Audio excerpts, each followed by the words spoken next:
Zdravo, jaz sem Filip, to je Lenart, midva se bova zdaj pogovarjala. Mi se bomo pogovarjali. Tako, točno to. Jaz upam, da se bova midva pogovarjala čim manj med sabo, pa čim več z vami. Tako, tako da tudi lahko... To je ta igra. To je taka čisto šolska, lahko pridete malo bolj naprej. Pride. Ta je prva, osnovna, položena.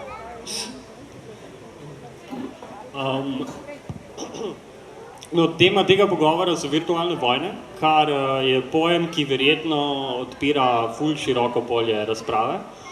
Od tega, da se ljudje grejo ta pravo, pod narekovaji, vojno virtualno, do tega, da se gremo fake vojne na internetu oziroma vojne za neko javno mnenje ali pa za diskurz ali pa za določene ideje. Oziroma propagandne vojne. Tako, ki so vedno bolj virtualne.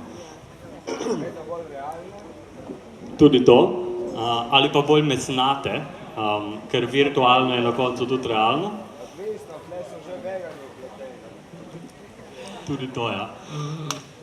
Ampak mogoče, če začneva, je verjetno pomembno izpostaviti to, da če se pogovarjamo recimo samo o konkretnih vojnah, o takih, ki jih sicer ljudje delajo s puškami, pa ki jih države gonijo ena proti drugi, da virtualen warfare, da virtualna vojna ni nekaj, kar je stvar znanstveno-fantastičnih romanov, ampak se dogaja danes in države drugo napadajo na virtualnem nivoju. Tako da so se odločila, ker so se vozila proti Novi Gorici, da bomo tole razdelili nekako na dva dela. Eno je res ta kibernetsko vojevanje, kar pomeni, a je mogoče uporabljati vse te nove oblike že kot orožja, kar pomeni od tega, da dejansko nekdo na koncu nekaj pokasira, do napadov na kritično infrastrukturo in podobno. V drugem delu so pa bolj posvetila propagandni vojni, ki je bil pa zmeraj zelo nujen del vsake tiste te prave fizične vojne in konec koncev propagandno vojno, tako kot jo danes še zmeraj poznamo v različnih izpeljankah, se je začela nekje okoli Prve svetovne vojne in tisti, ki so razvili vse ideje propagandne vojne, so bili v resnici Angleži, ampak bova v tem polu drugem delu, tako da mora biti zelo malo ta bolj fizičen del, ker tukaj imate izkušnjo z ostanki dveh zelo konkretnih vojn, kar pomeni še zmeraj, da se tukaj in po hribih in na poljih in tole najde neeksplodirane bombe. Če hodiš po hribih, imaš ogromno teh ostankov zelo konkretnih vojn, ki imajo eno tako oprijemljivo in dobro vprašanje pa je, kaj bo ostalo od virtualne vojne, recimo, kakšni bojo, tam ne bo šrapnela, tam ne bo niti ene take luknje verjetno, ampak kaj bomo lahko kdaj gledali kot posledice ali pa ostanki virtualne vojne? Ja, od virtualne vojne bo verjetno ostala primarno propaganda. Zaradi tega, ker rezultati virtualnih vojn, vsaj teh internetnih napadov na kritično ali nekritično, pa še vedno pomembno infrastrukturo, načeloma puščajo zelo malo sledi ali pa zelo malo konkretnih sledi. Ko nekdo enkrat napade neko tovarno ali pa neko elektrarno, se noben naključni sprehajalec po tej pokrajini ne more spotakniti ob nek ostanek te konkretne vojne. Tudi same posledice tega napada so velikokrat hitro odpravljene, ker ta infrastruktura mora delovati, stvari se zakrijejo, življenje teče naprej. Še posebej v tej neki situaciji, kjer ljudje virtualno vojno delajo v času nekega sicer miroljubnega obdobja med večjimi državami. Ja, s tem, da ta vojna v miroljubnem obdobju je v glavnem povezana z delom obveščevalnih služb pa industrijsko špionažo, ampak tukaj imate pa pol vse mogoče stvari, kjer se pa začnejo prepletati res znanstvene fantastike pa realnih napadov. Recimo, ena od takih stvari, ki se jo sam najbolj spomnim, je bilo to pred kakšnimi v času, mislim, da prve iraške vojne, ki se je razširila ena novica, da pa Iračani množično kupujejo igralne konzole PlayStatione in so potem Američani zagnali hudo paniko in so jim hitro prepovedali nakup teh, kakršenkoli uvoz pa tole teh konzol, ampak teorija je bila zadaj, da so našli Iračani en tak zelo zvit način, kako bojo grafične procesorje teh konzol uporabili tako, kot en tak super računalnik, s katerim bojo počeli ne vem kaj. In zdaj, pri takih rečeh seveda je pa tukaj zelo težko imeti dovolj tehničnega znanja, da veš, kaj od tega je sploh realno, kaj se počne, kaj je možno pa to, ampak res pa je, in to se zelo pozna tudi v tem času civilne uporabe. Recimo, če tukaj grem na to idejo, če ste že kdaj slišali to idejo interneta stvari, pred katero vas vsake toliko časa malo tudi kdo straši, recimo, da imaš pametni hladilnik, pa pameten televizor, pa pametno piksno, na kateri piše gor Amazon, in nikoli ne vemo čisto točno, kaj te naprave počnejo. Danes pa že vemo, da teoretično je čisto možno, recimo, če kupite eno tako, ne vem, pametni hladilnik, ki zna pogledati, kaj imate v hladilniku, pa pol vidite, recimo, nekaj manjka, pa ta hladilnik bi načeloma znal tudi sam naročiti v trgovini, da manjka mlek, pa jajca in podobne reči, ampak že v naslednjem koraku bi lahko ta isti hladilnik ali pa pečica, prvič se začel pogovarjati z drugim hladilnikom, pa pečico, in v naslednjem koraku bi morebiti ta vaša pečica začela napadati eno jedrsko centralo, ne vem točno kje, pa ne bi imeli pojma, da se kaj takega v resnici dogaja. To dejansko tehnično je možno, ampak kot rečeno, vedeti, ki se pa tukaj začne znanstvena fantastika, ki se pa začnejo ta pravi kibernetske vojne, je pa dobro vprašanje. Vemo pa recimo spet na podobni ravni, da so pa Američani, ko so po Iraku iskali potencialne vladne tarče, da so pa iskali pravzaprav mrežne printerje, kar pomeni vsak tiskalnik, ki ga imate priklopljenega na omrežje, tudi dejansko deluje ven, in njihovo sklepanje je bilo preprosto. Povsod tam, kjer je recimo, ne vem, 10, 20, 30 printerjev na enem naslovu, obstaja velika verjetnost, da je pisarna, da je kakšno podjetje ali da je kakšna upravna stavba, in so lahko ti printerji, ki so bili na mreži, pomagali recimo pametnim raketam izbirati tarče po mestu. Tako da to so recimo taki načini novih teh vojn in tega zanimivega prepleta, kjer je izredno težko danes ločiti, kje se začne civilna in kje se začne vojaška uporaba, in to je tudi eden od razlogov, zakaj recimo imajo tudi Kitajci, Indijci in podobni skozi več teh pobud, da pa nočejo biti odvisni samo od ameriške tehnologije in začnejo pa razvijati kakšne lastne storitve in podobno. Tako da ta tehnologija današnja je zelo na meji tega, a je to v resnici civilna ali pa vojaška tehnologija. Ja, kar je tukaj recimo zelo pomembno, pa kar je zanimiv moment neke tehnološke zgodovine, je to, da tehnologija, ki nas lahko zaščiti pri tem, da nekdo naš hladilnik zlorabi za to, da ustavi jedrsko elektrarno, ki zato potem neha proizvajati električno energijo, je kriptografija.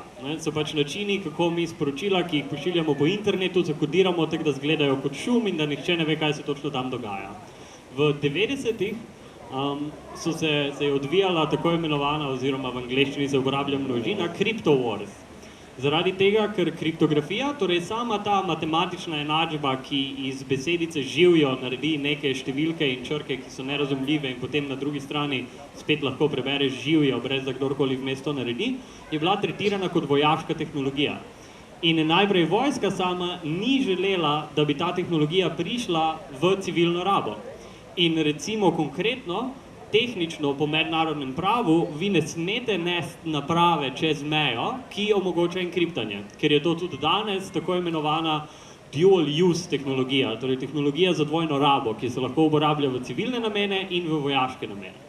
In sicer obstaja zdaj podpisan sporazum med večino držav na svetu, ki omogoča, da za osebno rabo pa vi te enkriptane naprave lahko nesete čez mejo, ampak recimo konkretno v Irak ne smete take naprave nesti, oziroma če se pojavite na meji iraški z enkriptano napravo ali pa z nečim, kar lahko nekaj zakodira, morate predati svoj ključ, s katerim se ta sporočila lahko odklenejo, ali pa ne smete vstopiti. In tukaj je zelo zanimiv paradoks tega, ko vojska, ki naj bi skrbela za to, da bodo države varne, želi blokirati tehnologijo, ki bi državljankam in državljanom omogočila, da svoje naprave zavarujejo nad tem, tudi zato, da bo potencialno ta ista vojska lahko zlorabljala civilno infrastrukturo zato, da bo napadala tuje vojaške cilje. Ne? Torej, do neke mere je ameriškim vojaškim agencijam v interesu, da ameriški hardware ni zavarovan, zaradi tega, ker lahko to izkoriščajo zato, da ali napadajo tuje cilje, ali pa da zlorabljajo to tehnologijo za tako imenovane honeypote, ne?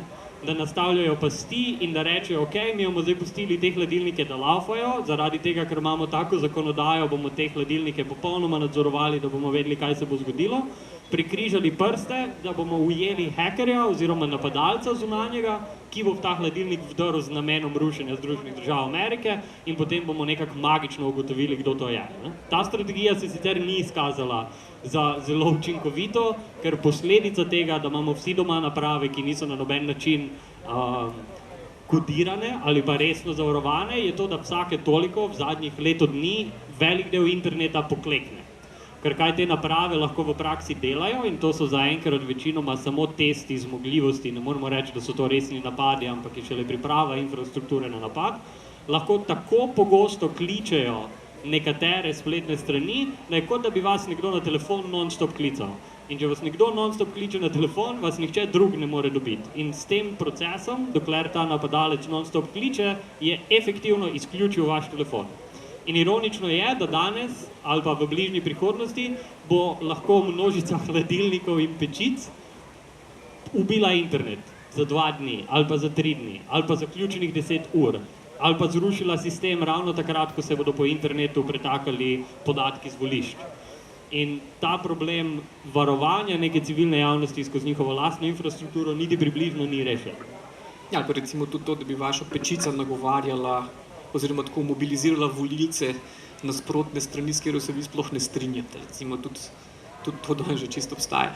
No, ta vidik, ki se ga je izpostavil, je zanimiv zaradi tega, ker ja, dejansko imajo danes določene programske vrstice že status orožja, ki ga ne smeš imeti, ki ga ne smeš prodajati, ki ga ne smeš izvažati, ki ga včasih ne smeš civilno uporabljati ali pa kršiš en kup zakonov. Po drugi strani imaš pa kontraproblem. Recimo, če se spomniš takrat, ki je bil vprašanje, ki so imele tehnološke korporacije velik problem, ki je postala Kitajska naenkrat izredno velik naročnik tehnologij za množični nadzor populacije. In je bilo zanimivo zaradi tega, ker ameriška podjetja so imela s tem velike težave, zaradi tega, ker Amerika ima prepoved izvoza določenih represivnih tehnologij v nedemokratične države. Kar pomeni, ti kot ameriško podjetje ne smeš izvažati recimo lisic, pa določenih, pendrekov, lisic, prisilnih, ne vem kaj pa vse, ampak smeš pa izvažati tehnologijo in znanje, ki omogoča, da ti na enem območju postaviš nadzorne kamere, poženeš umetno inteligenco, ki prepoznava obraze in v resnici omogoča veliko hujši nadzor populacije, kot pa recimo lisice, pendreki in podobna policijska oprema. Ja, ker česar tukaj ne smemo pozabiti, je, da prava represivna moč ni v rokah policista, zaradi tega, ker ima pištolo ali pa ker ima pendrek. Prava represivna moč je v rokah tistega, ki se lahko odloči, kdo je kriminalec. Ali pa, če želite bolj plastično, ne, ko se nekoga zapre v, med narekovaji, norišnico, ni tukaj tisti, ki izvaja oblast na to osebo, konkreten psiholog ali pa psihiater ali pa nekdo, ki podpiše tisti papir, ampak celotna zbornica, pa celotna znanost pod narekovaji spet psihologije, ki postavlja ločnice med tem, kdo je državljan, ki se lahko premika po normalni ulici in kdo kar naenkrat ne sme več hoditi po ulici, ampak mora biti zaprt v prostoru. In z vidika vojn je ta princip zelo, zelo pomemben, ker recimo, ne, en zelo pomemben vidik katerekoli vojne je kontrola populacije. In lokalne, in populacije v državi ali pa na območju, ki ga napadaš. In verjetno vsi poznate Watsona, IBM-ovega, ki je umetna inteligenca, ki je zmagala nek kviz, ki se imenuje Jeopardy in se zdaj nominalno uporablja za to, da bodo zdravstveni sistemi v Združenih državah Amerike ful čudoviti in da bodo zdravniki bolje napovedovali bolezni. Da bo vsak zdravnik Dr. House. Tako. Ampak je ta stroj, ta koda je zelo nesrečno poimenovana, ker je poimenovana po človeku, ki je IBM-u dal ime, ki je bil sicer prej prodajalec, prodajal je blagajne, fizične in potem je kar naenkrat, mislim, čez čas je postal direktor IBM-a in ta oseba je podpisala pogodbo z nacistično Nemčijo in IBM, eden prvih večjih IBM-ovih poslov, je bil to, da je za SS delal kartice, ki so jih oni potem luknjali, zato da so sistematično preštevali populacijo, da so lahko ugotovili, kdo je kakega etničnega porekla, kje živijo Židi, kje živijo drugi ljudje. Ne? In to je bila neka osnovna infrastruktura, ki jo je nemška država rabila, da je sploh učinkovito lahko izvajala svoje grozne programe, ampak je bila omogočena ta infrastruktura skozi neko virtualno tehnologijo, skozi virtualizacijo državne populacije. In kar se dogaja danes je, da ista tehnologija, ki poganja Watsona, poganja recimo software, ki ljudem, ki prečkajo določene državne meje, spotoma določa teroristične kvocijente. Torej, če ste v pravem trenutku prečkali pravo mejo, nekje v bazi obstaja vaše ime in zraven je številka, ki ocenjuje vrednost te stave, da ste vi terorist. In to so stvari, ki se danes postavljajo, ki se bodo potem kasneje spet uporabljale za kontrolo populacije in za mogoče alternativne oblike vojskovanja, ki so velikokrat bolj učinkovite od tega, da greš nekoga streljati. No in ta tehnologija ne samo, da dela to, kar si omenil, ampak jo uporabljajo pač sorodno tehnologijo trenutno na Kitajskem v enem od največjih takih tehnodružbenih eksperimentov in to je, kot bi direktno ušlo iz tiste znane tehno-utopične televizijske narisanke Black Mirror in to je na Kitajskem imajo namen do leta 2020 uvesti obvezen socialni indeks, kar pomeni, da bo vsak državljan načeloma imel en indeks, ki bo izračunan na podlagi neznano mnogo dejavnikov, od tega, kaj počne na družabnih omrežjih, do tega, kakšno bo izobrazbo, do tega, kakšno ne vem kaj. Skratka, predstavljajte si, da bi recimo nad vsakim od vas v tem momentu tako bila na glavi ena številka, recimo, ne vem, vi bi imeli 15, vi 62, vi 325 ali pa kakršnakoli bi že lestvica bila, vi ne bi vedeli točno, koliko je ta številka izračunana. Pač učili bi se tako pogojevano, iz napak, ne vem, bi nadrli prodajalce na cesti in naenkrat bi se vam številka na glavi iz 315 znižala na 250, pa uno bi rekel, ups, aha, to zdaj ta številka tako pada in pa seveda se tega ne boš več upal početi. Boš šel recimo, ne vem, boš šel na dve pivi namesto na enega, pa bo spet zadeva padla, recimo pri prvem pivu za 5, pa boš rekel, to je v redu, pri prvem pivu za 25, ups, to je pa že preveč. Skratka, tako pogojevanje. Ampak to ni samo znanstvena fantastika, ampak dejansko imajo oni zdaj že preizkusno in zdaj je bilo par takih poročil, ki so o tem pisali, da na podlagi tega, če imaš ti prenizko številko, recimo, da če padeš, na pamet govorim, pod 200, ti ne smeš potovati z avionom. Zaradi tega, ker je to socialni indeks izračunan iz ne vem točno česa, pač tak, da te na avion že ne spustijo. V naslednjem koraku bo lahko to, da ne boš mogel določene službe, ne boš mogel določene javne storitev uporabiti. Skratka, ta eksperiment se trenutno že dogaja na Kitajskem v mirnodobnem času in dejansko to pa počne ista tehnologija ali pa nasledniki tehnologije in orodij, ki je v času Tretjega rajha pomagala načrtovati prevoze po železnici. Zaradi tega, da seveda takrat je bilo na roke praktično nemogoče zračunati toliko optimalno, kdaj mora kakšen vlak pripeljati, pa kakšen odpeljati, da bi dejansko pripeljal toliko, vemo, kakšnega tovora.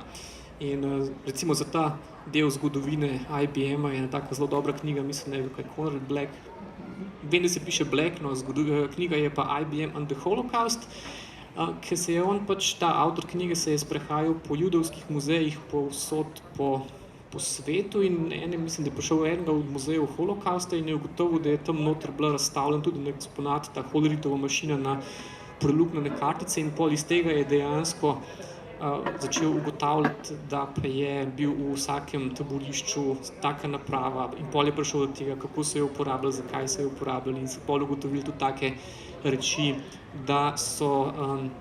da je ameriški pač ta gospod Watson, ustanovitelj IBM-a, izkoriščal vse mogoče obvode, da je kršil embargo Amerike na prodajo vojaške tehnologije in druge Tretjemu rajhu in je šel prek švicarske podružnice, dejansko je celo dobil odlikovanje Tretjega rajha, ki ga je pol po vojni vrnil. Ampak recimo, skoraj v vsaki tehnološki firmi današnji, ki je v Vittal, pa ki na logotipu naprave, ki jo uporabljate, imate kakšen tak del, tudi precej temnejše zgodovine, o kateri se zelo malo ve in se je treba kar poglobiti v korporativne zgodovine, da do njih prijete. In ta mešanca civilne in vojaške rabe pri identičnih tehnologijah je danes vse bolj navzoča. Ja, in tukaj, kar je mogoče še vredno razmisliti, ne, je, da ne glede na to, da je tema tega pogovora konkretno vojne, ne, da ta tehnologija pronica v družbo na splošni ravni, da itak smo izpostavljeni diskurzu, ki proba današnji dan prevesti v neko vojno stanje, v neko paniko, v neke spremenjene razmere na področju migracij, kot si je to izmislila pač Cerarjeva vlada, nekaj novega, ne, kar se bo potencialno zgodilo. In da že zdaj, recimo, se tovrstna tehnologija uporablja tudi zato, da pomaga sodnikom. Ne?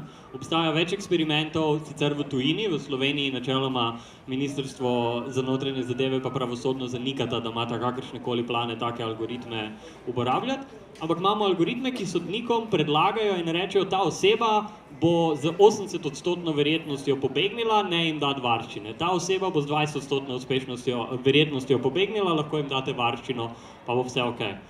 In vprašanje potem postane, kako bomo te stvari nadzorovali. Ker firme, tudi ki proizvajajo vojaško tehnologijo, kar pač odpira ta problem na še širši ravni, se sklicujejo na zakonodajo za intelektualno lastnino in rečejo, to je naša intelektualna lastnina, mi smo se ful potrudili, da smo te algoritme naredili, ful naši inženirji so delali noč in dan, da so to delali, ne smete tega pregledati, ne smete pogledati, kako ta stvar deluje. In mogoče vam nadalec zgleda kot ta predlagalnik sodnikom, koliko dolga naj bo kazen ali pa kolikšna je verjetnost, da bo nekdo pobegnil, rasistična, ampak nimamo pa kot javnost nobene resne pravice, da bi pogledali, ali je ta algoritem res tak, da Romom prepisuje ful večje vrednosti ponavljanja zločina, kot bi jim bilo to primerno, ne? Če bi rekli temu, če bi to pripeljali v neko slovensko situacijo. Ja, zaradi tega, ker tukaj pridemo do nekega zanimive zadrege in to je, da umetna inteligenca se zmeraj uči iz tistega, kar ima na razpolago.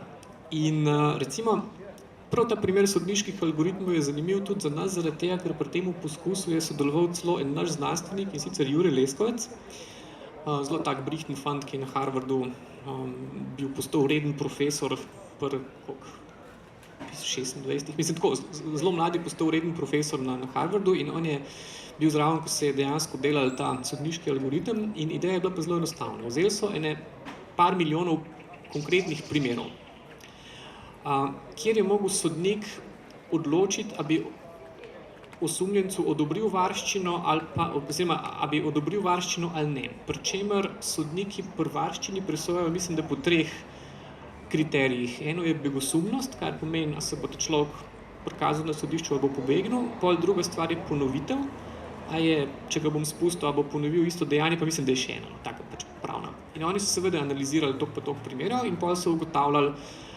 in pa so seveda testirali sodnike, kaj bi v takem primeru naredili, pa so testirali računalnik, kaj bi v takem primeru naredili in so ugotovili seveda nepresenetljivo, da so bili večinoma računalniki mnogo bolj natančni napovedovalci kot sodniki človeški. Zdaj, dobro, tam, če se pogovarjate z Juretom, vam bo dal tam še take zelo zanimive trivije, zakaj bi bilo za vas verjetno boljše, če vas obravnava računalnik, kot če vas obravnava sodnik, zaradi tega, ker so ugotovili, da so sodniki pred kosilom, oziroma tako 1 uro pred kosilom, mnogo strožji, kot koliko pridejo s kosila. In so ugotovili, da obstaja zelo, zelo, zelo velika verjetnost, da vas bo lačen sodnik tako po hitrem postopku zavrnil vašo prošnjo za varščino, medtem ko sodnik bo pa pač prišel s kosila, bo pa veliko bolj milosten, kar pomeni, da ta pravica je tako malo hecna, zaradi tega, ker ugotoviš, da to, a boš šel ven, a boš ostal v zaporu, je bolj odvisno od tega, kdaj si prišel na vrsto, kaj si zares naredil. Recimo računalniki te človeške slabosti nimajo, ampak kar jo pa imajo, je pa to, ker je prej Filip povedal, da kakorkoli obrneš, so pa vemo, da je ameriški sodni sistem precej rasističen iz različnih zgodovinskih in drugih razlogov. In če ti učiš umetno inteligenco iz recimo 3 milijonov sodnih primerov, ki so jih že odločili, recimo temu sodniki, ki so bili podvrženi vsem tem človeškim slabostim, obstaja zelo velika verjetnost, da bo tudi ta algoritem se pač naučil iz teh izkušenj in bo tudi sam presojal podobno. Krasen primer je bil, ko je Microsoft pred 2 letoma naredil enega avatarja, eno tako robotko, ki jo je poimenoval Tai, ki je delovala na Twitterju. In oni so pač inženirji, ki so sicer tako brihtni, hkrati malo omejeni v kakšnih družboslovnih teh temah, so rekli, no, pa dajmo mi tega umetno inteligenco, dajmo se jo učiti na Twitter, kjer se bo ona naučila človeške komunikacije. In zdaj, ta algoritem je do neke mere podoben otroku. Zdaj, verjetno veste, kaj se zgodi, če preklinjate v navzočnosti otrok. Zdaj, zelo verjetno bo to veliko prej posvojil in začel ponavljati kot kakšno drugo stvar. In če si izpostavil tega otroka umetno inteligenco, vsem temu, če ste kdaj zašli na spletne komentarje pa tole, mislim, če se je algoritem učil iz tega, vas verjetno ne bo presenetil podatek, da je ta bogi algoritem po 2 dneh postal rasist, ksenofob, oboževalec Hitlerja in ne vem kaj vse, in so ga morali po hitrem postopku pač zapreti, da so se izognili hudemu PR škandalu. Ampak ni pa edini problem, ne glede na to, da to je eden večjih razlogov, zakaj te stvari grejo narobe, ni problem samo v tem, da recimo bi takšne algoritme učili na rasistični zgodovini sodnega sistema, ne? Ker recimo, ko se gleda te algoritme in se jih proba raziskovati, so sestavljeni na tak način, da je nemogoče vanje pogledati. To je, tudi za programerje je to magija. Do leta 2005, recimo, je bilo programiranje zelo eksaktna praksa, kjer ti je računalnik rekel, ne moreš, ker probaš deliti z nulo, ne gre. Medtem ko vse te nevronske mreže pa nekako kar prebavijo vse možne situacije in ti ne veš točno, kaj se zgodi. In je ena raziskovalka šla probati študirati te algoritme, ki sodnikom pomagajo, in je začela gledati signale, ki jih ti algoritmi jemljajo, in seveda v podatkih, ki jih ti dobiš ob obsojencu, je tudi njegovo etnično poreklo ali pa njegova rasa, in pač veš, ali je nekdo črn, bel ali karkoli tretjega, kar bi ga poimenovali, in pač algoritem na podlagi tega sprejme odločitev. In potem pametna gospa reče, ok, ni panike, bom jaz pobrisala podatek o rasi ven iz tega, kar algoritem dobi not, in problem bo rešen.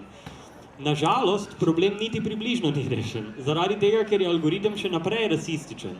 To pa zato, ker je rasizem vpisan v vse pore našega družbenega življenja.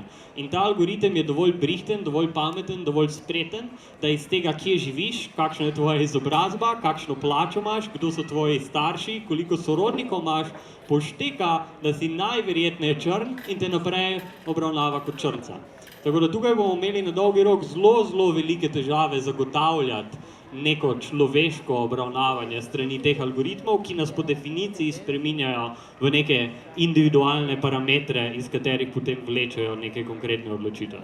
No, ampak zakaj je to seveda pomembno? Pomembno je, če se v bistvu se ves čas še zmeraj drživa teme, ki je vojna. In to je, predstavljajte si, da pa mora kar naenkrat ta algoritem, zato ker to je naslednji korak, namesto da pomaga sodnikom, ti podobni algoritmi že danes obstajajo v teh trotih oziroma teh brezpilotnih robotskih letalnikih, ki letajo nad Afganistanom, Irakom in tole, in do neke mere že precej avtomatizirano izbirajo svoje tarče. Zdaj je pa vprašanje, na kakšen način oni izbirajo te tarče in s kakšno gotovostjo. Zdaj tukaj je dobro vedeti majčken številk. Recimo, tukaj gremo en tak rahu ekskurs, in sicer v zdravje. V Nemčiji so imeli na tako zanimivo zadrego na področju javnega zdravstva in preventive. In sicer so uvedli en tak podoben presejalen program, kot je pri nas SWIT, kjer so pač poskušali ugotavljati rak dojke. In so pol rekli, ja, to je pa zdaj zelo dobro, damo populacijo testirati v starostni skupini recimo 45 do 55 in ta test je pa tako zelo natančen. So rekli recimo, da je 99% natančen test. Ampak, kaj so ugotovili? Da je bilo ogromno napačnih diagnoz. Zakaj je bilo toliko napačnih diagnoz? Zaradi tega, ker test je bil 99% zanesljiv. Pojavnost raka v populaciji zdravih žensk v tej starostni skupini je bila pa 0,5%. Kar pomeni, da je zdrava oseba, ki si jo ti pač testiral populacijsko, s pozitivnim testom bila manj verjetno pač bolna, kot je pa test pokazal napačen rezultat. Če dam še en drug, drugačen primer, Zdravnike je zavedla ta 99% natančnost testa in pol niso pomislili, da je pojavnost med zdravo populacijo v resnici manjša, kot je napaka testa. Če to prevedemo v, recimo, sisteme za prepoznavanje obraza. Recimo, da vam bo nekdo rekel, da so nadzorni sistemi danes 90% natančni, kar pomeni, če recimo namestimo na eno veliko metro postajo v Londonu ta sistem, in ga seveda poženemo, ne vem, tudi 99% natančna in da damo noter bazo teroristov, pa vseh mogočih sumljivcev in damo vse te kamere, da bojo to gledali. Ampak predstavljajte si, da mi ta nadzor izvajamo nad načeloma nedolžno populacijo. Recimo, da je ta sistem 99% natančen in da tam vsak dan gre mimo 2 milijona ljudi. Kar pomeni, da 99% pomeni še zmerom 1% napačne prepoznave med ljudmi, ki najverjetneje niso teroristi. Skratka, tukaj imaš kupenih takih reči, ki vidiš, da 99% natančna tehnologija ni dovolj natančna, da bi lahko taka vprašanja ali pa take odločitve prepustili. In zaradi tega karkoli tazga dati v vojaške stroje, kjer bojo oni z 99% natančnostjo presojali, da ste vi slučajno terorist, preden bojo pritisnili izstrelitev rakete in vas spremenili v prafaktorje, obstaja veliko večja verjetnost, da bojo narobe odločili, kot da bojo prav odločili. In to so recimo tiste stvari, ki jih testiramo ves čas v civilu, skozi sodniške odločitve, skozi diagnostiko, skozi zagotavljanje reda in miru in v naslednjem koraku skozi vojaške stroje. Ampak tukaj moramo zdaj pogledati malo tudi verjetno na neke taktike upora proti temu. Ravno zaradi tega, ker bodo to testirali nad nami, nad civilno populacijo, ker se ta napad dogaja najprej na nas, pa šele potem na tujce, moramo začeti razmišljati o tem, kako se lahko proti temu borimo. In obstaja nekaj zelo, zelo kreativnih eksperimentov in poskusov, kako se te algoritme vara, ki pa samo še dodatno izpostavljajo problematičnost uporabe tovrstnih mehanizmov za vojaške posege. Recimo, Adam Harvey je umetnik, ki se s tem ukvarja veliko in on je par različnih stvari probal. V enem trenutku se je vprašal, kako jaz lahko uporabim modo, da prelisičim vse te algoritme. In izkaže se, da če ti človeka sfriziraš na ta prav način in če mu daš make-up na oči in po obrazu na ta prav način, noben algoritem v tistem času, ko je on to delal, ni več mogel vedeti, da je to človeški obraz. Potem je recimo začel študirati modo na drug način in zdaj že nekaj časa dizajnajo, pa še vedno ga niso izdali, šal, ki ima gor nek vzorec, ki sicer zgleda kot malo čuden vzorec, ampak računalnik misli, da je na tem šalu na stotine obrazov in ti si ga daš okoli vratu in potem pač lahko z njim hodiš. Na Japonskem recimo se vzpostavljajo poizkusi tega, da bi nosil očala, ki so zdizajnana na tak način, da ko te nekdo pofotka s kamero, neko telefonsko ali pa neka standardna kamera, ki te gleda z kake stavbe, da ta očala tako zašajnajo, da je tvoj obraz sam pač ena bela fleha. In recimo tudi to, kar bi je bilo zanimivo, ko smo se prej pogovarjali o dronih, to je tudi recimo Harveyjevo delo, je antidron burka, kjer je sešil burko in pač tudi hoodie, pa še neke druge modne artikle iz materiala, ki ne prepušča toplote. To so sicer grozno vroče obleke v praksi, ampak dokler imaš to oblečeno, če brezpilotno letalo leti nad tabo, pričakuje, da bo človeško telo oddajalo toploto in si kar naenkrat zato ne vidim. In gre za to tukaj, da moramo sami začeti razmišljati o tem, kako bomo zganjali upor proti temu. Recimo, čustveno nadzorovanje je po moje nekaj, kar bo postala vedno večja tema v prihodnosti, zaradi tega, ker tudi v vojni je zelo pomembno, kakšno je čustveno stanje nekega naroda, ali mojega, ali pa tistega, ki ga jaz napadam. In če pomislite recimo na Facebook, ki je nekdaj imel samo like buttone, zdaj ustvarja vaš psihološki profil. Facebook lahko zelo konkretno pove, kaj vas razjezi, kaj vas žalosti, kaj imate ful radi, in lahko izvaja tudi neke konkretne sodbe iz tega. Ni zelo daleč korak, v katerem bi neka državna agencija za javno zdravje rekla Facebooku, zdaj nam pa prosim dajte psihološke profile vseh Slovencev, zato da bomo mi pogledali, kdo so ljudje, ki so potencialno psihično bolni ali pa depresivni, in se potem to zlorabi na stojen način. Tako da tudi tukaj moramo biti se moramo zavedati tega, da v bistvu v veliko vsakdanjih dejanjih podpiramo ta kompleks, ki ustvarja tovrstne mehanizme nadzorovanja, ki potem postanejo orožja v konkretnih konfliktih. Pa ne samo to, ampak tudi, da in ena od stvari, ki je tukaj izredno pomembna in včasih je treba mehko poudariti, tukaj, vse, kar tukaj govoriva, nima nobene veze s teorijami zarote. Malo ne maram te besedne zveze, zaradi tega, ker je pogosto zlorabljena, ampak gre za popolnoma preproste poslovne interese, večinoma zadnjih. Kar pomeni, tukaj sploh ne rabiš nobene hude teorije zarote, ampak recimo en tak lep primer rabe kartic zvestobe se je zgodil v Ameriki, ko je ena od velikih trgovskih verig najela eno ekipo podatkovnih analitikov, da bi na podlagi kartic zvestobe oziroma podatkov kartic zvestobe uspela zajeti kupce oziroma kupce ženskega spola, ki so noseče. Zakaj? Zaradi tega, ker so trgovci ugotovili, tukaj je čisti biznis, ampak trgovci so ugotovili, da smo mi ljudje, predvsem ljudje navade in vzorcev. In trgovec ve, da smo mi pripravljeni spreminjati nakupovalne navade ali pa nakupovalno košarico edino takrat, ko se nam par stvari v življenju zgodi. Kar pomeni, oni vejo, da so določene življenjske ločnice, kjer mi spremenimo navade. In pri ženskah so v nulo naštudirali, da pač takrat, ko je nekdo prvič noseč ali kaj, kupenik stvari spremeni, kar pomeni, ene stvari začnejo dišati, ene stvari smrdeti, eni artikli postanejo zanimivi, eni ne, začneš kupovati čisto nove izdelke pa to in pač oni vejo, da če te slučajno uspejo takrat na ta prav način privabiti, da poleg tega, kar že kupuješ, pri njih kupuješ še, ne vem, od zdrave hrane do folne kisline, do drugih dezodorantov, otroških šamponov, pledic pa ne vem kaj, da je to nekaj, če te uspejo tukaj obdržati pri sebi, vredno par milijard na ravni Amerike vsako leto.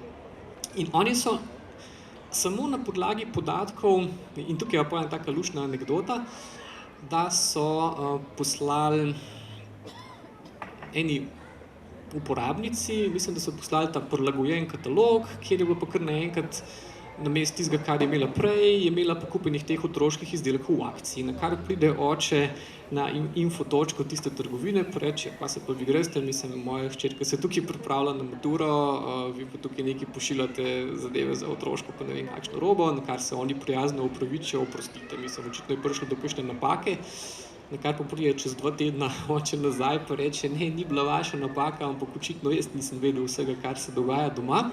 In je dejansko ta punca bila v prvem trimestru noseča. Kar pomeni, so ugotovili, pa seveda, ki je bila malo tudi preiskava, pa so mi novinarji to začeli raziskovati, so ugotovili, da so oni samo iz nakupovalnih navad in takih parih čist preprostih stvari, menjava deodoranta, nakupovanje določenih izdelkov, da uspeli na zelo preprost način zajeti, oziroma več kot 90% žensk uspeli ugotoviti nosečnost prvega trimestra samo na podlagi te analize. Stvar se zdi popolnoma nedolžna in motiv je bil zelo preprost. Pač trgovec je nekomu plačal toliko pa toliko 10 ali pa 100 tisoč dolarjev, da je številke premetaval in na koncu so na koncu leta prodali toliko pa toliko več teh izdelkov in to je to, recimo, to je tak čist preprost motiv, ki ni motiviran z ničemer drugim kot to, da več prodaš, kar je recimo interes vsakega trgovca. Ampak tehnologijo, ki se s tem uporablja, je pa taka, da pa začne mrzlo razmišljati, kako bi pa še lahko to tehnologijo uporabil. Kar pomeni, če jaz lahko pravočasno zaznam tako življenjsko spremembo, a lahko zaznam še kakšno drugo življenjsko spremembo. In ena od stvari, ki je recimo Cambridge Analytica med ameriškimi volitvami poskušala prodati, zdaj tukaj ne bom rekel, da je, nalaž rečem poskušala prodati zaradi tega, ker nimamo nobenih podatkov, ki bi nam zaenkrat potrjevali, a je bila ta strategija uspešna ali pa neuspešna, ampak oni so na podlagi psiholoških vzorcev oziroma na podlagi podatkov, ki jih Facebook ima, so ugotovili, da lahko dosti natančno določijo vašo osebnostno strukturo, ki seveda izvira iz psihološke teorije unih glavnih, koliko 4 ali 5 tipov pa tole, kdo je bolj dovzeten za nekaj, kdo je bolj dovzeten za nekaj drugega in so ugotovili, da pač če najdejo človeka, ki je bolj dovzeten ali za strah, ali ki je bolj dovzeten za tesnobo, ali če ne vem kaj, da če jim ti na določen način prodajaš izdelke, obstaja bolj verjetno, da bojo kupili. Cambridge Analytica je pa rekla, ampak to ne velja samo za izdelke, ampak velja tudi za politične izdelke, konkretno politike in določene ideje. In oni so seveda obljubljali, da so sposobni na podlagi Facebook analiz ugotoviti, da ste pa vi bolj nagnjenih, ne vem, temu, da vas je strah migrantov in vam bojo potem algoritmi pošiljali same grozne posnetke o tem, koliko je to problem in seveda to lahko naroči nekdo, ki se šlepa na protimigrantsko politično kampanjo in vas na ta način prestraši. Zdaj, ne bom rekel, koliko je bilo to učinkovito ali pa koliko ne, ker tega ne vemo, vemo pa, da so oni točno to storitev prodajali, kar pomeni, da imaš na strani politike absolutno veliko interesa, da taka tehnologija obstaja. Ja, kar je pa tukaj ključno, je, ne smemo pozabiti, da, pa jaz zdaj nočem zveneti kot največji marksist na tem planetu, ne? Da je to v veliki meri problem kapitala. Ne morda finančnega kapitala, ampak nekega informacijskega ali pa internetnega kapitala. Da tako stvar izvedeš, moraš imeti v lasti ogromno količino podatkov. Dobra in slaba stran vseh teh algoritmov je to, da na 100 primerih ne moreš nič narediti. Na 1000 primerih tudi ne moreš nič narediti. Na 10 000 se ti začne nekaj svetlikati, ampak prave stvari se dogajajo, ko priješ do 100 000 pa milijon podatkovnih točk in več. In take igre lahko igrajo predvsem in samo tisti, ki take podatke imajo. In zdaj tukaj je na eni strani seveda Facebook, ki te podatke prodaja in mogoče nominalno nima nobenega političnega cilja, ampak dokler je Facebook samo še ena korporacija, ki je vseeno komu te podatke da, lahko nekdo, ki ima na drugi strani dovolj finančnega kapitala, kupi te podatke in začne izvajati vrstne analize. Obstajajo pa tudi drugačne strategije, ki smo jih opazili recimo tudi v Sloveniji v zadnjih mesecih. In sicer, ko nimaš toliko finančnega kapitala ali pa pravnega okvirja, kjer bi te podatke lahko kupil, jih začneš sam proizvajati.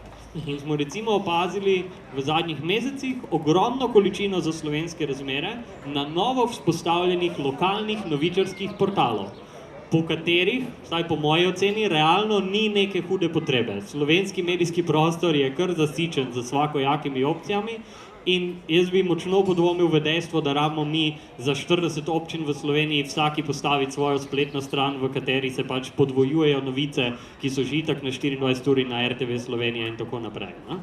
In zdaj smo videli, da ti portali so recimo postavljeni oziroma vsaj domene zakupljene večinoma strani ene pravne osebe. Kar pomeni, da kapital vseh teh podatkov, ki se zdaj na tem portalu zbirajo, vseh piškotkov, ki merijo navade lokalne populacije, ne? Ker ljudje, ki pridejo na ta sajt, ljudje, ki pridejo recimo konkretno tukaj na go-portal, ki je vaša lokalna varianta nekega takega, ne? Lahko domnevamo, da so to vsi ljudje, ki so od tu, ker Ljubljančani nima kaj tam iskati. In ko si enkrat postaviš takih 20 merilnih postaj po Sloveniji, lahko sam zaradi tega, ker imaš ti kot neka institucija ali pa neka skupina ljudi dostop do tega, sprejemaš veliko boljše strateške odločitve za to, da te podatke zlorabiš, medtem ko jih nihče drug nima. In zdaj skozi tako neko vsaj nečastno, če ne še kaj hujšega metodo, lahko zelo nagneš tehtnico v nekaterih virtualnih bojih na svojo stran oziroma definitivno proti tistim, ki niso lastniki tovrstnih internetnih kapitalov.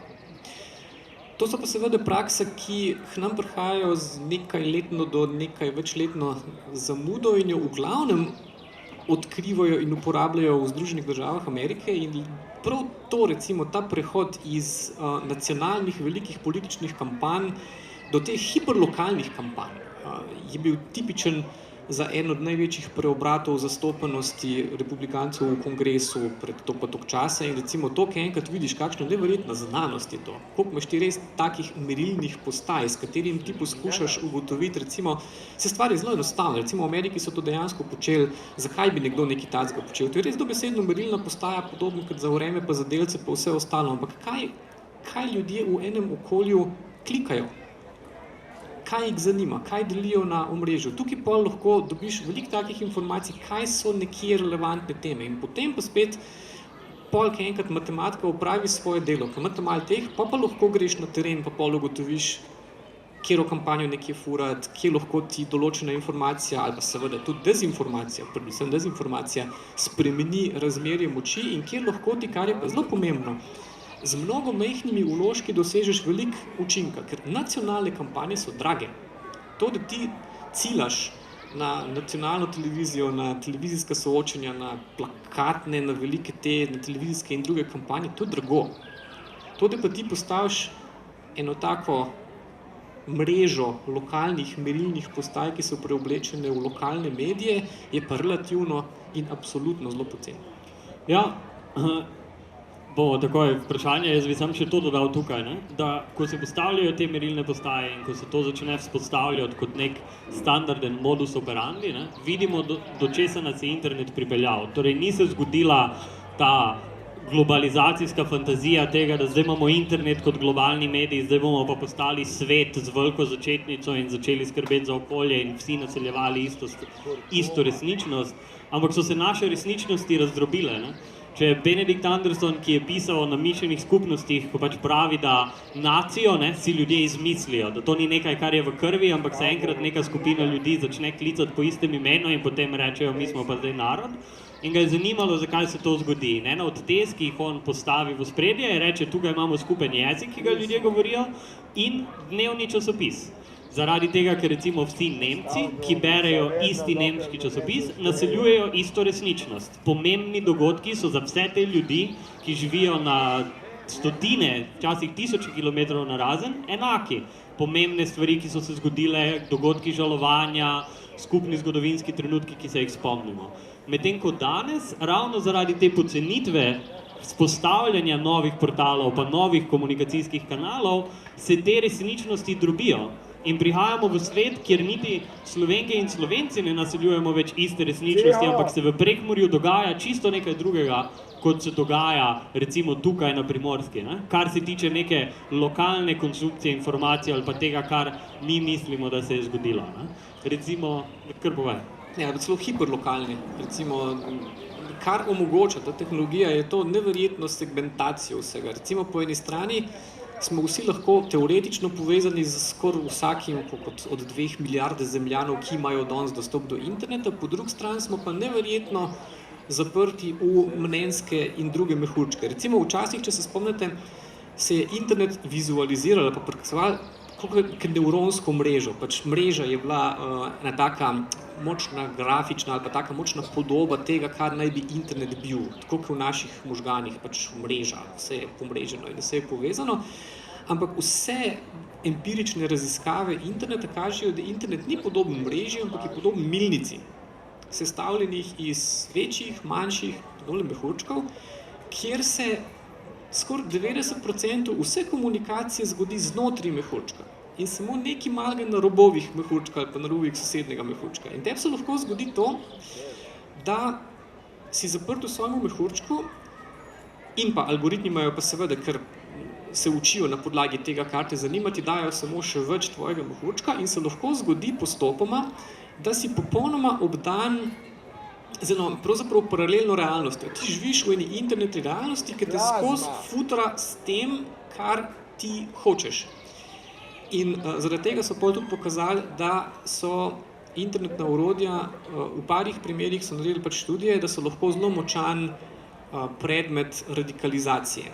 Recimo, to lahko vidite na vseh mogočih področjih.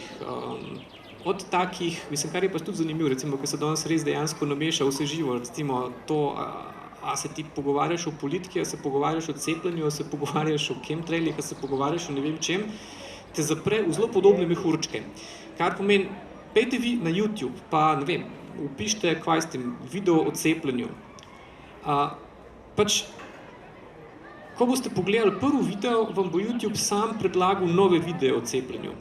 In pa boš dal še enkrat na video o cepljenju in globi, kad boš šel, mislim, bolj bojo te videi postali ekstremni, kar pomeni, če se bojiš cepljenja, boš dobil skozi več in več in več in več potrditve, ki ti bojo začeli algoritmi sami dajati to in kar naenkrat v bistvu sploh ne boš več vedel, ko boš ti požgal računalnik in boš karkoli opisal, boš obdan samo še z informacijami, koliko je to grozno, ker ti jih pol algoritmi sami zbirajo. Ali pa isto velja za politiko, isto velja za mrzko. Kar pomeni, ta zapiranje mnenjske mehurčka, pa to je taka vrhunska ironija interneta, da to, mislim, da končna posledica tega, da smo teoretično povezani z 2 milijardama ljudi, je to, da se pa konec koncev skozi več pogovarjamo samo še z enako mislečimi. In zaradi te radikalizacije potem pokleknejo tudi mediji v veliko primerih. Torej, to je sicer moje osebno prepričanje, ampak jaz mislim, da trenutna sterilnost globalnega, pa ne samo slovenskega medijskega prostora, pa to ponavljanje neke uravnovešenosti, to, da pač, če se pogovarjamo o globalnem segrevanju, ne bomo imeli 99 znanstvenikov, ki pravijo, da je to stvar pa enega, ki je proti, ampak enega, ki je za, pa enega, ki je proti, ne? Izhaja verjetno tudi iz tega, da ko pa novinarji spremljajo te mehurčke, pa ko so oni udeleženi v tem diskurzu pa pogovoru na internetu, se jim zdi pač stvar spet neznosno zradikalizirana, ne?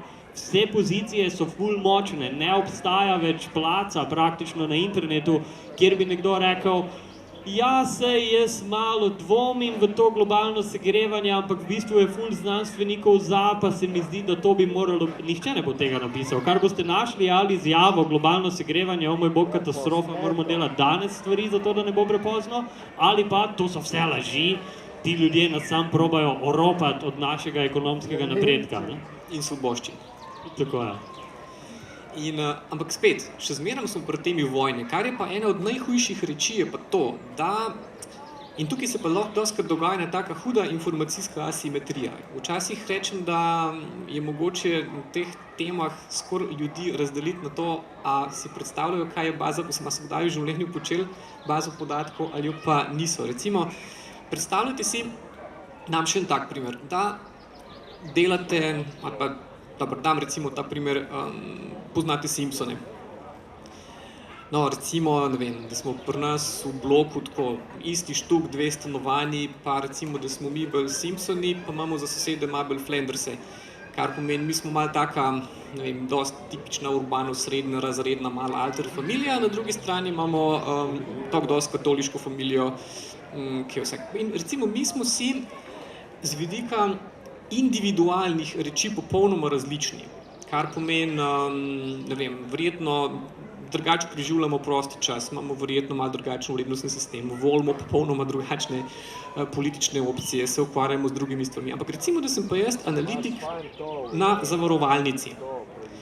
Kaj je zame pomembno? Zame je pa pomembno nekaj drugega, da mi živimo na isti lokaciji, da smo približno enak izobraženi, da recimo sva oba starša, recimo, ne vem, eno v javnem sektorju, enemu v zasebnem sektorju, oba univerzitetna izobrazba, hodimo v iste 3 trgovine, otroci hodijo v isto šolo, se vidijo na istih krožkih, pa kar pomeni. In recimo z njihovega vidika bo in enim in drugim, če se gremo za zavarovalnico, bo prodal enaki paket življenjskega, stanovanjskega in družinskega zavarovanja. In ta vidik, čisto na ravni miselnega eksperimenta, kje smo mi posebni, kje smo pa del baze podatkov, kje smo, kdo nas obravnava kot osebnosti v vsem tem našem, ne vem, kompleksnosti, kje smo pa mi dejansko samo ena točka relacijska upeta v vse mogoče družbene odnose, recimo to je nekaj, kar danes v veliki meri definira tudi javne politike.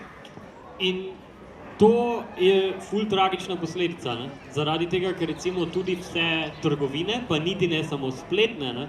Danes veliko lažje ali pa veliko bolj smiselno, vsaj z njihove perspektive, ljudi obravnavajo kot brezimne množice. Ne?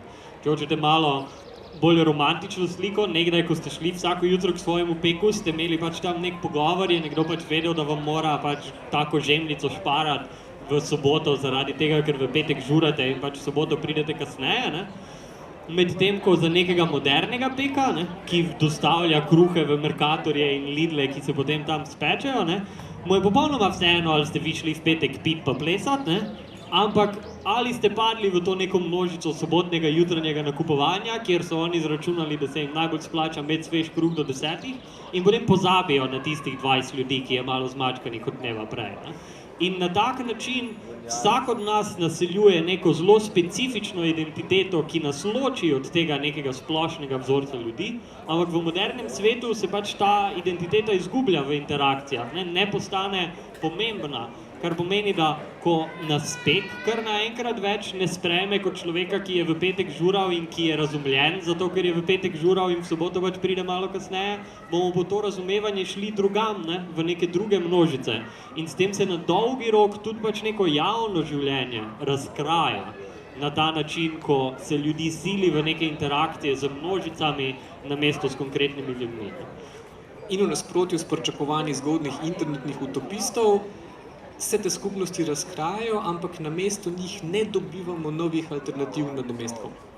Ja, nimamo se kamor vključiti v nobene pač nove skupnosti, kjer bi pa mi lahko rekli, ja, zdaj smo pa tukaj in smo skupaj. In ironično je, da rabimo verjetno očitno spet začeti proizvajati fizične prostore, v katerih se lahko srečujemo kot ljudje, ker v virtualnih se ne znamo, ker se razčlovečimo v 20 minutah tega, ko stopimo z nekom v stik.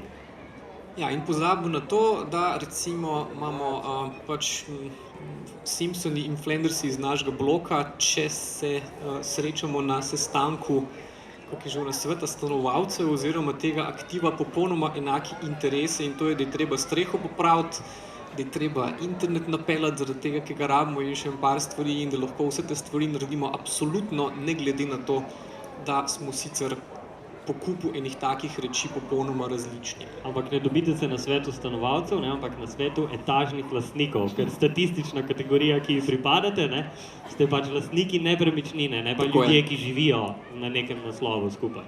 No in to so sami taki drobni mečkeni poudarki, ki so pa izredno pomembni zaradi tega, ker so upisani v vse te tehnologije, ki danes pač odločajo o teh rečeh. A bi kdo od vas kaj vprašal, povedal? Mene zanima tisto glede predčasnih rojenih otrok. Predčasno rojenih otrok. Ja, o predčasno umrlih zarodkov, da je bilo omenjeno v debati. To pa ne vem, kaj točno je. Na tej debati ne. V tretjem mesecu nekaj takega Preskočimo to bilo vprašanje. omenjeno. Kako drugo vprašanje? Kaj pa te vojne, no kaj, Flanders je Italija, Simpsons je Slovenija in kaj zdaj? Ja ne, nikoli ni tako enostavno. Lekcija mora biti, da ne glede na to, da smo mogoče nagnjeni k temu, da bomo ljudi dali v škatlo Flandersov pa Simpsonovih, zato da bomo lažje skomunicirali neko dejstvo. Jaz sem naredil model, pač hipotetični model, kot vprašanje. Kak hipotetični model? Hej, če oni želijo dialog, nočejo monologa. Ma si v redu? Kakšna piva preveč, bi rekel Janša. A nihče drug ne bi nič dodal? Ali ste vsi prestrašeni? Pizdu mater se ne grize. Čakaj, sem to pozabila povedati, da sem videl načeloma taka dosti tehnološka optimista. Jaz tudi. Ja. Sem geek. Igram Ligo legend. Zaradi tega, ker... Ne, mislim... Kar povej, pa se je tam nekdo javil. Aha, ne, ker... Prej sem rekla, da moramo razmišljati o uporu. V bistvu se je dosti hitro zaključilo. Začelo se je z pač določenimi tehnologijami, šali, ki jih konec koncev izkoristijo glih bad person, ki je res močil. Kakšen bi bil optimističen Pogled. upor? Se pravi, ne toliko gverilski upor, ampak bi rekel kot Politični. politični. Ja, ampak... Ja. Ja, jaz imam eno stvar, ko vam ni všeč, pa je verjetno ne boste izvedli, ampak ključna sestavina vseh virtualnih in ideoloških vojn je naša pripravljenost konzumiranja vsebine. In zelo učinkovit upor proti tem praksam je, da si zaprete Facebook akante, da nehate scrollati po tistem feedu. Pokličite prijatelje, četajte z njimi na internetu, ampak dejanje scrollanja čez vse te oglase in klikanje in vračanje informacij algoritmom je pa zelo problematično in je skupnostni problem. Je približno tako, kot ko nam začne park razpadati. Ne more se zdaj nekdo odločiti pa reči, jaz bom pa vsakič, ko vidim neko smet na tleh, jo pobral pa jo vrgel v smeti, ampak moramo kot skupnost stopiti skupaj in reči, moramo namestiti koše, moramo si začeti medsebojno težiti, da mečemo smeti in jaz mislim, da ena od stvari, kjer si moramo medsebojno težiti, je v neki spletni higieni. In mogoče ne rabite, tudi če ne želite popolnoma quitniti Facebooka, lahko si zaklenete določene stvari stran, lahko bolj vestno skrbite za svoje zasebnostne nastavitve, lahko uporabljate stvari, kot je GoRandall, ki vam bo na Facebooku uničil vse te emotikone, ampak bo vsakič izbral naključnega, ko boste kliknili. Zato da Facebook ne more dobiti nekega statistično relevantnega psihološkega profila. Pa vi ste Ena taka dosti stara strategija je ena- bila tudi to, da sem to bilo tudi, mislim, da v Ameriki je bila taka dosti priljubljena strategija, da so si ljudje izmenjevali kartice zvestobe. Recimo, ta je taka luštna, da si enostavno začnete izmenjavati, se konec koncev popusti, pa vse ostalo v Balkane isto, ampak bojo pa algoritmi silno zmedeni, če bo recimo vaša najstniška hčerka uporabljala to par dni, pol vaš deda, pa nekaj časa vi, pa pol spet nekaj, mislim, zato, ker to je pol nemogoče profilirati. Recimo, ta je taka malo za hec varianta, ampak recimo še ena stvar je tukaj dosti pomembna, ki je pa seveda tudi, ne vem, včasih tukaj rečem, ena od reči, ki smo jo mi, ki smo malo bolj tehnološko razgledani, včasih malo preveč poskušamo s tehnološkimi orodji se upirati proti drugim tehnološkim orodjem, kar v resnici ni čist prav. Recimo, ne vem, moja hipoteza je bila zmeram, ja, seveda obstajajo tehnološka orodja, s katerimi jaz lahko šifriram moja sporočila recimo Filipu, da jih noben ne more brati. Ampak to je že odziv na to, da kar naenkrat države smejo spremljati in prebirati vso našo komunikacijo elektronsko. Kar pomeni, pojmo korak nazaj. Kdo vraga je dal državi pravico, da v imenu, ne vem, varnosti ali pa ne vem česa, prebira in spremlja vso elektronsko komunikacijo? Recimo, tukaj je pol vprašanje, rečemo temu, političnega boja. To je približno tako, če bi rekel, recimo, to so take zanimive reči. Recimo, to, da sem jaz prisiljen uporabljati močno enkripcijo, zato da si midva, recimo temu, anonimno dopisuje, je približno tako, ker če bi od vas nekdo pričakoval, včasih v času pošte, da vi ne date pisma v ovojnico, ker veste, da je to zelo preprosta tehnologija. Pač pisanska ovojnica ni komplicirana tehnologija. Ni treba nobenega posebnega znanja, da udrete vanjo. Pač samo odlimate jo ali pa strgate, pa lahko pogledate, kaj je noter. Ampak se to ni počelo. Kar pomeni, če nisi bil ti osumljen, če se ni s tabo ukvarjal, ne vem, sodni sistem, tajna služba, pa ne vem, kaj se ti to ni zgodilo. Pač ti si lahko pričakoval, da če boš ti dal pač papir v ovojnico, zaprl, dal na pošto in nekomu poslal, tega ne bo prebral noben drug, razen tisti, ki mu je to namenjeno, razno izjemnih pogojih. V elektronskem svetu je pa to, da se praktično vsa komunikacija spremlja in prebira, postala norma. Kako? Zakaj? Ja, tukaj bi jaz dve stvari dodal. Ena je ta, da današnja finančna struktura spletnih komunikacij je približno taka, da jaz in Lenart lahko komunicirava zastonj samo na platformi, ki jo plačuje nekdo, ki ima interes, da bi naju zmanipuliral. Torej, Facebook financirajo ljudje, ki gor kupujejo oglase, ki so namenjeni temu, da naju zmanipulirajo. In to je standarden kanal najine komunikacije, tak, na katerega pač finančno, konkretno vpliva nekdo, ki hoče naju manipulirati. In seveda bo to vodilo v katastrofo na dolgi rok. Ampak druga stvar, ki se pa meni zdi zelo privlačna, je zahteva po spremembi perspektive. Recimo Facebook, in tukaj bo vam po moje to zelo blizu, nas tretira kot uporabnike. Mi smo neki uporabniki, pridemo tja po neko zastonj storitev. Jaz bom zdaj nehal uporabljati prvo osebo množine, ker Facebooka ne uporabljam in vi ga tudi ne bi smeli. Torej, vi prijete na Facebook kot neki uporabniki, kot nekdo, ki ima približno isti status kot oseba, ki vstopi v kazino. In vsi vemo, da so kazinoji zdizajnani na način, da so zasvojljivi, da vi vedno zgubite in ne glede na to, da je to etično sporno že samo po sebi, smo načeloma pripravljeni sprejeti to, da če jaz prostovoljno kot posameznik vstopim v nek prostor, sem privolil k tej manipulaciji. Ampak na Facebooku vi opravljate delo, vi ste delavci, vaši kliki proizvajajo vrednost, kapital, denar. Facebook služi od tega, da vi fizično svoj čas in svojo energijo, ki ste jo pridobili s tem, da ste pojedli hrano, za katero ste plačali, kliknete na neko stvar.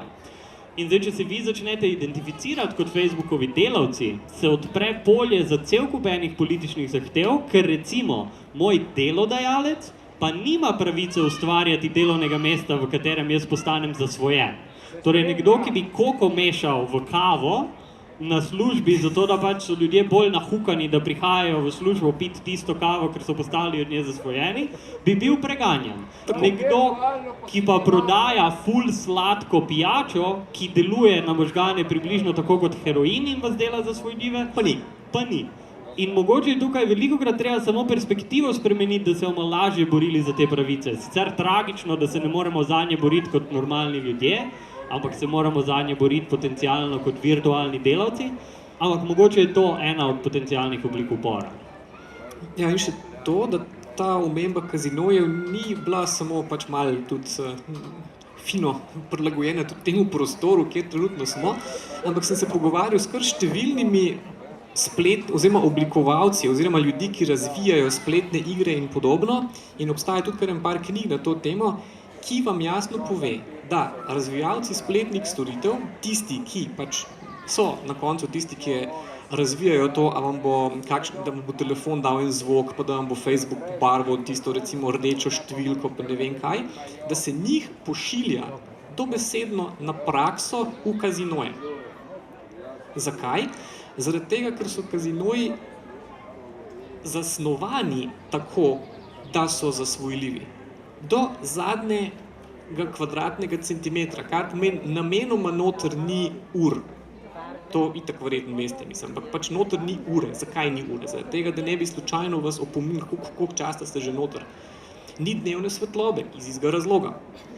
Povsod je enak von, ne glede na to, kam greste. Ampak kar je pa najbolj pomembno, in kjer se po računalnikih najbolj naredi, je pa ta ideja, ki so jo pa raziskovalci, mislim, da Podgan pred davnimi časi, pa ni bil Skinner, ampak nekdo drug. Pač neki so, dam samo tak, ki pa po moje bo vse jasno, kar hočem tukaj povedati. Ampak v glavnem so testirali podgane na 3 napravah.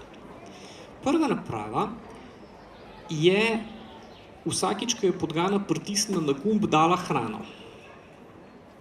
To je podganom zelo hitro nehalo biti zanimivo. Pač, ne vem, niso se z njim ukvarjali, res, morda, če so bile lačne, so prišle, ampak niso zgubljali niti trenutka več časa zraven tiste naprave, kot to, ki so prišle lačne, prišle, pojedle, pa šli. Drugim podganom so dali napravo, ki ni nikoli dala hrane. Tudi to se je podgana izredno hitro naučila. Pač pritiskala je nič, ajde, tukaj me nekdo zafrkava in se spet ne bomo s tem ukvarjali in gre. Ampak, tretja naprava je imela pa zadnji en naključen algoritem, ki je recimo enkrat na 3-krat, enkrat na 5-krat, enkrat na 1-krat, enkrat na 10-krat, enkrat na ne vem koga, dala kos hrane. Ko so navlekli podgano na to tretjo napravo, prvič je si tako skozi klikala, mislim, malo, ker je bila lačna, malo zato, ker je verjetno firbec matral, malo zaradi ne vem če, skratka začela se je igrati, no, ampak ko so te podgani na neki točki, tako, to pa zlobni znanstveniki, ko so nehali oskrbovati to napravo s hrano, to tretjo, kar pomeni, da je podgana lahko, ki je bila seveda že navlečena na to idejo, se je ta podgana izstradala do smrti. Do konca. Mislim, stradala je že po vse skupaj, ampak to, ki je bila navlečena na to, da prej ali pa kasneje bo pa nekaj prišlo ven, da ni šla stran, ni rekla, ok, ne bo, ni probala nekaj novega, ni ne vem kaj. In to je bil eden od ključnih eksperimentov, ki so ga uporabljali pri igralništvu in ki ga uporabljajo pri zasnovi računalniških iger, zasvojljivih spletnih storitev in podobno. To je dokumentiran, to so pač dejansko, če greste v kakšno tako razvijalsko firmo, greste na tečaje, kjer vas to učijo, da morajo vse te naprave dati ravno prav tega stimulansa, da so zanimive in da ta element igre noter naredijo. Spet zakaj? Zaradi tega, ker baje smo tako narejeni, da nam te endorfinski in drugi kompleksi delujejo tako, da nam največ zadovoljstva vzbuja igra. In to so pač metode, ki se uporabljajo predvsem za zbiranje podatkov in tem, da smo mi čim več časa na vsem tem pač priklopljenih in ne vem, če začnete skozi to tretjo podgano opazovati recimo svoj telefon, se boste mrščesa verjetno začeli drugače zavedati. In mi bomo morali počasi končati, tako da, ali bi kdo še kaj pripomnil, še kaj vprašal? To je vaša zadnja priložnost, vsaj naslednjih 2 tedna, mogoče več. To je to? Pa po mojem midva rečeva hvala lepa, pa ajde po. Ja, hvala, jo. in za vabilo in za posluh.